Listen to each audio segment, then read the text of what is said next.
Les Saint-Émilion sont des vins recherchés, comme le Château Trianon, un grand cru extraordinaire qu'on partage avec joie parce qu'il nous fait voyager jusqu'aux plus belles terres bordelaises.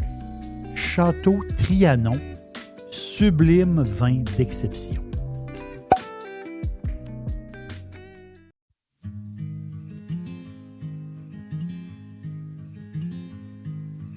Darling, you know that I want things to go our way. I'll try to reach you to lean every single day. I wanna be somebody that you wanna love. Don't wanna reach for another, wanna color your world. C'est le 100e podcast de l'Aubergiste. Merci beaucoup d'être là. Vraiment, là, je suis content que vous soyez là. Vous vous rappelez, au 50e podcast, je vous ai parlé de mon amoureuse. J'avais le goût de vous raconter ça, de vous raconter une partie de ma vie. Et là, c'est le 100e podcast. J'ai travaillé fort et j'ai Lynn qui est avec moi pour le 100e podcast. Salut mon amour. Salut mon chéri. C'est effectivement tout un exploit que je sois là. C'est un exploit, oui. Donc, c'est le 100e podcast. On va faire une genre de petite tournée rapide parce que l'aubergiste, c'est beaucoup de choses. Hein? L'aubergiste, c'est des... justement, c'est du voyage, c'est du vin, beaucoup de vin. Hein? Beaucoup de vin. J'adore le vin. L'aubergiste, c'est plein d'idées, puis en fin de compte, je veux que ça soit simple et le fun. C'est ça pour moi, c'est ça l'aubergiste. Donc, on fait une petite tournée. On fait une petite tournée des podcasts. On se promène. OK. Donc, pour bien commencer, comme j'adore prendre l'apéro, pendant que tu prépares le repas, ton premier podcast, c'était sur l'apéro. Oui. Mon premier podcast, c'est drôle, quand j'ai commencé à faire des podcasts, j'avais tellement d'affaires à dire, puis j'ai pas fini. Là. J'ai loin... Je vais en faire plein de podcasts encore. Je pars pour un autre 100 podcasts, c'est sûr. Mais l'apéro, c'est ça, c'est comme le début. Hein? L'apéro, donc c'était mon premier podcast. L'apéro, c'est particulier parce que dans ce podcast-là, il y a l'histoire de l'apéro. On appelle ça l'apéro. Les Français, c'est des experts de l'apéro, comme tu le sais, chérie. Mais tu sais, dans la Rome antique, il y a très longtemps, les gens prenaient l'apéro. Donc, il y avait une espèce d'orgie de bouffe qui se préparait. Tu sais, les riches de ce monde en Rome. Et là, ils buvaient un genre d'hydromel avant de manger. Un peu comme se préparer à manger beaucoup. Là, tu sais. Fait que l'esprit de l'apéro date du temps des Romains. Puis, c'est arrivé jusqu'à nous. Puis nous autres, aujourd'hui, on prend un petit verre en apéro. C'est ça qui est le fun. Il y a un autre podcast qui parle de Toledo, la ville de Tolède, où c'est tellement beau. Tolède, qui est c'est sûr que si un jour vous allez en Espagne, l'Espagne, c'est grand. Puis si un jour vous allez en Espagne, c'est sûr qu'il faut choisir les places. On ne peut pas tout faire, hein? Mais Tolède, là, si vous passez par Castilla-La Mancha ou si vous allez à Madrid, c'est sûr qu'il faut absolument aller à Tolède. C'est tout à fait extraordinaire. Et dans ce podcast-là, justement, qui s'appelle Toledo, il y a un vin que j'aime beaucoup qui s'appelle le 31 novembre. Donc, c'est son nom en français. C'est un mélange de Grenache et Tempranillo. 31 de Noviembre, c'est son nom en espagnol, c'est un vin espagnol. C'est une petite bodega qui s'appelle Mas que Vino. C'est très bien. C'est à peu près 30 minutes de Tolède. Puis c'est très... j'aime beaucoup le vin, puis j'aime beaucoup cette gang-là. Puis dans le podcast Toledo, j'en parle, puis ce vin-là, il est regarde, c'est une étiquette qui est rouge, un peu comme rouge vin. Puis j'adore ce vin-là, puis on l'achète de temps en temps. Ils font des beaux bijoux aussi là-bas. Oui, ils font des beaux bijoux. Oh que oui! J'ai une question. Pourquoi tu as choisi de nommer les podcasts par un mot. Comme il y en a un là, qui se nomme California. Oui, California, c'est ça. Mais un mot, je trouve ça. Tu sais, au début, je me suis dit, ah, c'est le fun. C'est comme si c'était un prénom. Je le vois comme ça. C'est comme si c'était un prénom.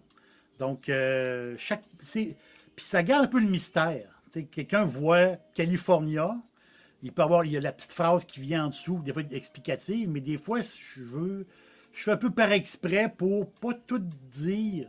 Puis c'est ça que je veux, c'est qu'en fait, compte, laisser un peu de mystère. Puis c'est le côté court. Mes podcasts sont assez courts, c'est pas des podcasts d'1 heure.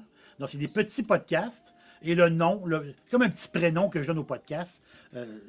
J'aime ça. Moi, j'aime ça comme ça.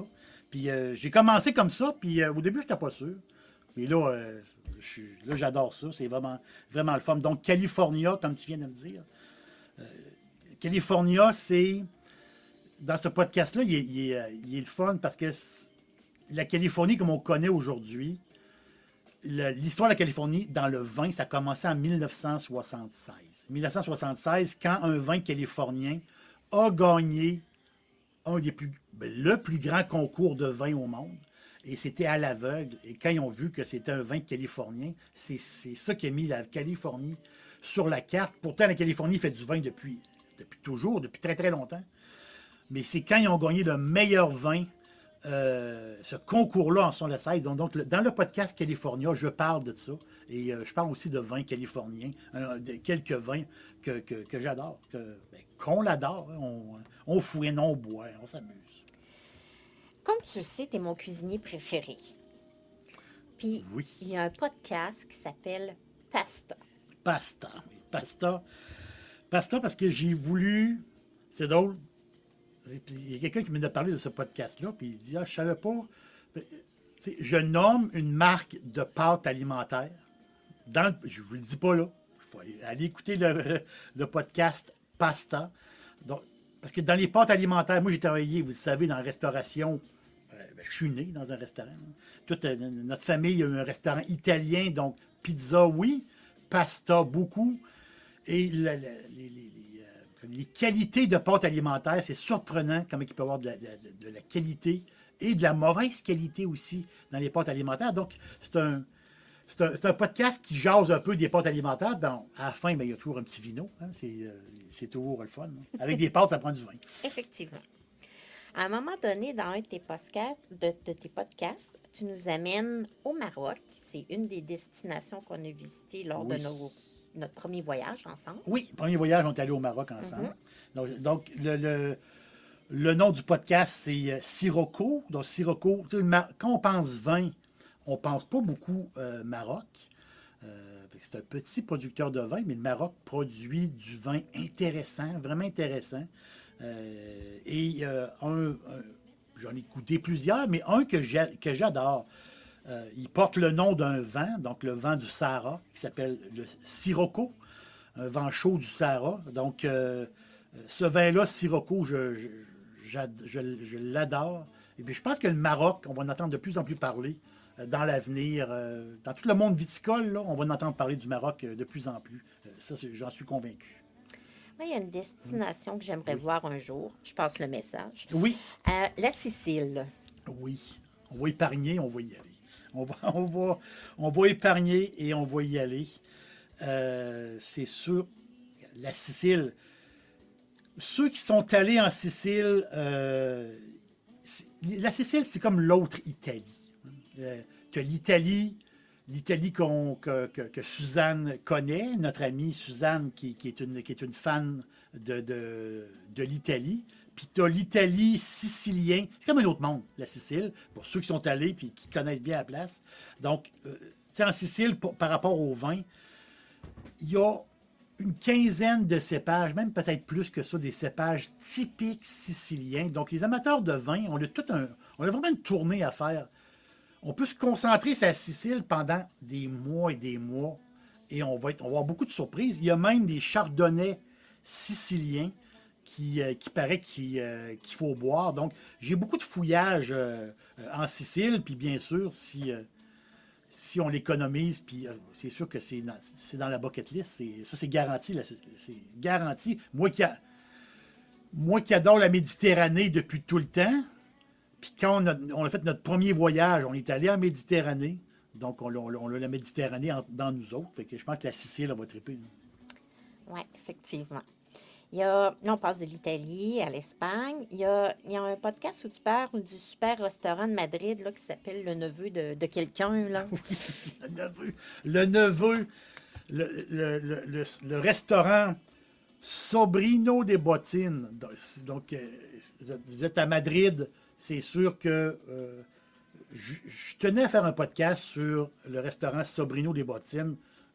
La raison principale, c'est que c'est le plus vieux restaurant au monde. Sobrino des Bottines, qui a été fondé en 1725, imaginez. Au début, les clients portaient des épées. Là. Puis il y avait des chapeaux à plumes. Donc, on peut s'imaginer, donc, ce restaurant-là. C'est incroyable, pareil, quand tu dis qu'au restaurant Bottine, le peintre Goya, si vous visitez le musée du Prado à Madrid, Goya, qui est un peintre incroyable, mais Goya, il a travaillé au restaurant Bottine. Donc, Goya, il a travaillé dans ce restaurant-là, c'est incroyable. Donc, c'est toute l'histoire de Madrid. El Sobrino des Bottines et la soupe avec l'œuf, là, ça c'est quelque chose, et le cochon de lait, tout ça. Écoutez ce podcast-là, vous allez vraiment aimer ça. C'est sûr que tu me fais découvrir plein de vins, mais j'aime particulièrement les pinots noirs. On achète souvent quand même des vins américains. Oui, des fois, je te vois arriver avec une bouteille de vin, un pinot, puis là, avec la jasette un peu, on placote, une de tes amies de filles, tu dis, une de mes amies a parlé de ce vin-là. Bien, il y a souvent des vins américains. Le fait, c'est que les pinots noirs, aux États-Unis, toute la région de Willamette Valley, l'Oregon, le pinot noir, c'est tout à fait extraordinaire. Extraordinaire. Qu'est-ce qui se fait là-bas? Donc, il y a du fouinage à faire. Et justement, j'ai fait un podcast sur la région de Willamette. Et le podcast, bien sûr, s'appelle Willamette. Il y a un podcast que j'ai aimé beaucoup aussi où tu parles de notre petit bar préféré. Oui, notre petit bar. Ça, c'est notre petite place. On y va souvent. Quand même. Quand même, on y va. Moi, je l'ai surnommé la petite cathédrale. La petite cathédrale de Malaga. Donc, Malaga, ma ville chérie, ma deuxième ville. Donc, Malaga, c'est un peu comme notre deuxième chez nous, si on peut dire, hein, chérie. Mon restaurant préféré de poulet frit, c'est Dixili à Charlebourg. C'est tout à fait extraordinaire. Maintenant, Dixili vous offre l'ultime Monsieur Burger. Un sandwich fantastique avec un gros morceau de poulet généreux et une sauce maison délectable. restodixili.ca. Donc, Malaga, le nom du bar, c'est l'Antigua Casa de Guardia. Donc, c'est un petit bar qui doit dater de... je crois qu'il y a plus que 175 ans, ou à peu près. Là. Donc, tu arrives là-bas, tu prends ton verre debout. Le comptoir est tout collant parce que l'alcool s'est imprégné dans le bois. Tu vois des gros tonneaux. Et là, ils nous servent des petits verres de vin. Et vous savez, du vin... le Seco, le Pararete, c'est toute une gamme de vins liquoreux. Et comme j'expliquais dans un autre podcast, toute la campagne de Malaga, ben c'est là qu'ils fabriquent ce vin-là, dans les montagnes. Et les petits vins liquoreux, ils ont une gamme incroyable. Je pense qu'ils en ont à peu près 10. Et c'est le fun, tu peux goûter à tous ces vins-là. Mais c'est l'ambiance du bar qui est tout à fait unique. Donc, c'est une place qu'on... Quand on va quand on va marcher dans le centro, on va tout le temps. On peut pas y aller. On peut pas y aller. Tantôt, tu as parlé de mon amie Suzanne. Oui, Suzanne. Puis, elle t'a inspiré un podcast suite à un souper qu'on a fait chez elle sur la thématique de l'Italie. Suzanne, là, tu connais depuis... depuis longtemps. Depuis très longtemps. Suzanne est inspirante. Suzanne, c'est une jaseuse. Elle jase beaucoup. Puis, ça veut dire... c'est la personne qui aime le plus l'Italie que je connaisse. Elle adore l'Italie. Puis justement, j'ai fait un podcast, Suzanne, Puis, tu sais, je parle du limoncello, je parle de la liqueur de citron. Un podcast qui a le fun. Puis, c'est Suzanne qui m'a inspiré sur ce podcast-là. Puis, c'est comme ça. Ça fait plus de 30 ans qu'on est ensemble. Oui, oui.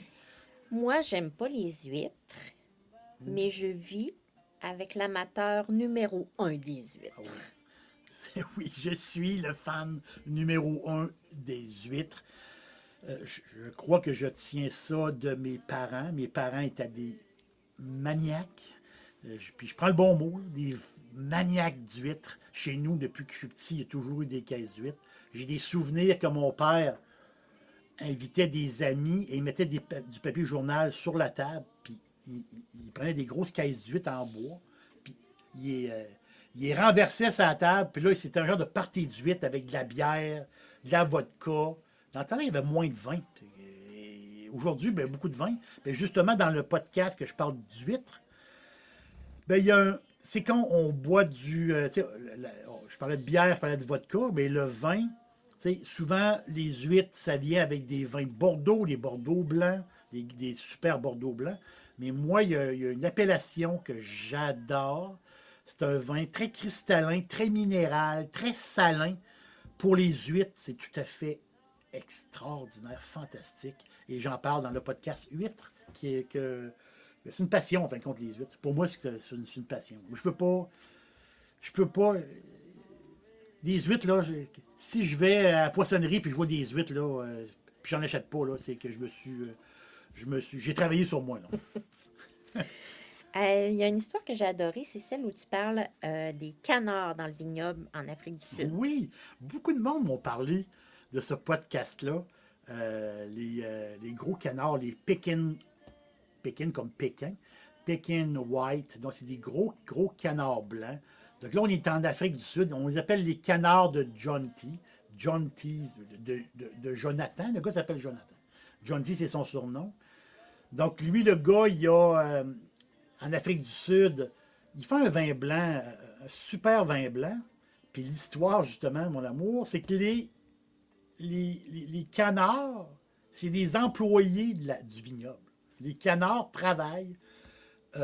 Puis pour vrai, là, les canards, parce que les autres, ils ont un problème. Dans le coin qui est situé en Afrique du Sud, l'affaire, c'est qu'à un moment donné, il y a une semaine ou 2 semaines ou 3 semaines dans l'année où il y a une espèce d'éclosion d'escargots. Et lui, c'est un vignoble bio, donc il ne veut pas utiliser de produits nocifs, puis toutes sortes de produits pour les éliminer. Donc lui, il a trouvé un truc qui est assez spectaculaire. Il y a plein de canards, et là, il les transporte, il les met dans une charrette, puis là, il les transporte d'une place à l'autre dans le vignoble, et les canards vont manger les escargots, les autres, ils vont se piquer un snack. Donc c'est l'histoire un peu de ce vignoble-là. Puis il y a beaucoup de monde qui m'ont parlé de ce podcast-là, John T. qui s'appelle. Finalement, avec tes podcasts, on voyage beaucoup. Oui, on voyage pas mal. On voyage. Tu sais, j'aime ça associer. J'aime ça associer des lieux avec le vin. J'aime ça, c'est ce côté-là, j'aime beaucoup ça. Parce que, tu sais, c'est bien beau parler du vin en tant que tel, le liquide, comment on l'apprécie, puis tout ça. Mais j'aime ça rattacher une histoire avec ça. Parce que le vin, il y a beaucoup d'humain là-dedans. Il y a beaucoup d'humains, puis il y a beaucoup de le terroir, la place où ce que c'est. Je trouve que ça fait partie du vin. Donc, c'est pour ça que le voyage, tu sais, je prends exemple du Zinfandel. Le Zinfandel, qui est un cépage particulier. Mais tu sais, les Américains utilisent beaucoup en Californie le Zinfandel, énormément. Mais c'est le parcours du Zinfandel qui est intéressant aussi. Et justement, dans un podcast, j'en parle. Je crois que c'est Zin, le nom du podcast, pour Zinfandel. C'est comme le monde l'appelle Zin, comme c'était c'est comme un petit surnom. Donc, le Zinfandel, il est parti de la Croatie, il est allé en Italie, puis il est fini en Californie. Mais c'est l'histoire du Zinfandel. Mais c'est ça, j'aime ça, rajouter des lieux. Donc, on voyage. Ça fait partie le vin fait partie. Le voyage et le vin, je pense, ça va ensemble pas mal. Effectivement. De tous tes podcasts que tu as faits, lequel que tu aimes le mieux, à part le 50e où tu parles de moi, bien sûr. Hein? C'est le 50e que j'aime le plus. C'est sûr, ce 50e, c'est une... Mais un qui Un, pour son côté historique, parce que tu le sais, depuis qu'on se connaît, tu sais comme je suis un passionné de l'Espagne. Je suis un vrai passionné de l'Espagne. J'aime ce pays-là énormément. J'aime son histoire aussi, j'aime les gens. Puis la face, c'est que l'Alhambra, le podcast Alhambra, c'est drôle parce que c'est un podcast où je ne parle pas de vin. Je ne parle pas de vin du tout, du tout. Mais le podcast Alhambra, c'est le côté historique de ce podcast-là, parce qu'il s'est passé quelque chose. Puis ça l'a. Il y a une répercussion dans le temps. Donc, il y a ce côté historique que j'aime beaucoup du podcast Alhambra. Et l'autre podcast, on va te le dire, c'est un podcast que j'ai failli pas faire parce que je ne savais pas trop comment expliquer les choses. Des fois, on veut expliquer quelque chose qui peut paraître un peu, pas compliqué, mais ça prend du temps pour l'expliquer. C'est un des podcasts les plus longs, je pense qu'il dure 23 minutes. Il s'appelle Climat. Donc, Climat, c'est quoi? J'explique la Bourgogne. La Bourgogne, c'est compliqué, un peu plus compliqué qu'on pense. Comprendre l'étiquette aussi. Quand on achète des vins de Bourgogne, on voit des choses écrites sur l'étiquette. On veut comprendre. Là. Et les fameux climats, les terroirs, les parcelles de terrain. Donc, c'est un podcast qui que je suis fier. Tu sais, je suis fier de ce podcast-là parce qu'il était difficile à monter, je peux dire. Mais c'est le podcast que j'aime le plus. Le podcast Climat. OK. Quand je regarde ta liste de podcasts, il y en a deux encore que j'ai pas encore écouté. Il y a Orange et Libre. Orange aussi. Orange, ben tu sais, le vin orange, on entend de plus en plus parler. Est-ce que c'est une question de mode? Moi, je pense que non. Il y en a qui vont dire, oui, c'est une mode. Puis, c'est pas une mode. Ce podcast-là, il explique très bien pourquoi c'est pas une mode, parce que ça date de très, très longtemps, les vins oranges. Et aujourd'hui, l'affaire, c'est pour ça qu'il n'y en a pas beaucoup, parce que, les artisans, les vignerons, ils n'en fabriquent pas une tonne, et la demande est quand même assez forte. Donc, c'est pour ça qu'ils sont assez dispendieux. Mais plus ça va aller dans l'avenir, plus qu'il va y avoir de vin orange. Ça veut dire, la demande est là. Et en réalité, c'est ça, c'est pas de mode. Il y a des fans de vin orange depuis toujours. Sauf que pour nous, des fois, le vin orange, c'est une nouveauté. Non, c'est pas une nouveauté. C'est un podcast que j'ai aimé faire qui parle des vins oranges, puis qui explique aussi de la manière que ça se fait, comment que le vin orange se fait. Et l'autre podcast, Libre, y a-t-il un plus beau mot que libre? Il n'y a pas de plus beau. Non. C'est libre, ben c'est des souvenirs de voyage. Tu sais, en jasant avec le monde, là, autour de nous autres, là, puis je jasais avec le monde, des souvenirs de voyage, tu sais, des places qu'on est allé, des places qu'on a visitées. Puis c'est drôle parce que quand tu parles de voyage, tu sais, puis voyager, c'est pas juste physiquement aussi, là, ça peut être dans notre tête. Des fois, on n'a pas les sous, on n'a pas l'argent pour voyager, mais on peut voyager sur Internet, on peut voyager dans des livres. Il y a une manière, écoutez, l'aubergiste en fait partie, mais il y a plein de choses qui nous font voyager, puis le voyage, là, c'est extraordinaire. Ça nous fait du bien. Puis si on a l'argent pour voyager, mais il faut voyager absolument. Il faut voyager. C'est très, très important. Et dans le podcast Libre, ben justement, c'est des souvenirs de voyage. Et mon souvenir... c'est drôle, hein, chérie, parce que quand tu parles de voyage, des fois, les souvenirs, ça peut être quelque chose de... Tu sais, quelqu'un qui me parlait, qui est allé en Australie en voyage, il a fait un super voyage. Et à un moment donné, il est allé faire du surf. Puis il y a beaucoup de surf là-bas. Et c'est là la première fois qu'il était capable de se tenir debout sur une planche de surf. Donc, quand il parle de voyage avec tout le monde, il y a son voyage australien, qui a vu plein de choses extraordinaires. Mais on dirait que la première chose qu'il se souvient de ce voyage-là, c'est la fois qu'il s'est tenu debout sur une planche de surf. Donc, tu vois, c'est des anecdotes comme ça qui nous restent à jamais dans notre vie. Mais c'est ça le voyage. Et moi, un souvenir à jamais de voyage, c'est quand on est allé voir un spectacle de flamenco. On a vu plusieurs spectacles. Quand même, oui. Oui. Et tu te souviens du spectacle de flamenco à l'Alcazaba, au château Gibralfaro, Malaga, Oui. en haut. On s'était acheté des billets pour aller voir le flamenco, puis ce soir-là, faisait-tu beau? C'était une soirée magique. Ça n'avait pas de sens. Ça n'avait pas de bon sens comme excellent. Tout était là. Tout était là. Et pendant le spectacle de flamenco, les ombres des danseurs, des danseuses sur les murs de l'Alcazaba, il y avait une soirée étoilée. On se demandait si on est dessus sur Terre ou on est au ciel. Ça se peut pas, tellement que c'est extraordinaire. Donc, mon amour, c'est ce podcast qu'il faut que tu écoutes. Oui. Oui, Bien sûr. parce que tu ne l'as pas écouté. Mm-hmm. Mais c'est mon souvenir à moi, c'est mon souvenir de tous les voyages que j'ai faits, c'est mon plus beau souvenir. C'est effectivement un beau souvenir pour moi aussi.